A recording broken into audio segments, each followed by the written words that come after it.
Mae S4C yn falch o gyhoeddi cystadleuaeth newydd sbon i'r sianel genedlaethol, Band Cymru. Ers misoedd mae un tîm sain proffesiynol wedi bod yn recordio bandia o bob math ar hyd a lled Cymru. Bandia chwyth, pres a jazz. Roedd angen cyflwyniad hyd at 15 munud o ran hyd a dim mwy na 35 offerynwyr chwyth neu bres yn y band.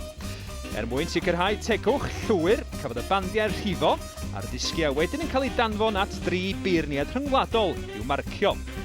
Beirniadaeth hollol ddall, felly mae'r 12 band sydd wedi cyrraedd y rownd derfynol yno ar dalent yn unig ac nid ar sail llwyddian ar gorffennol.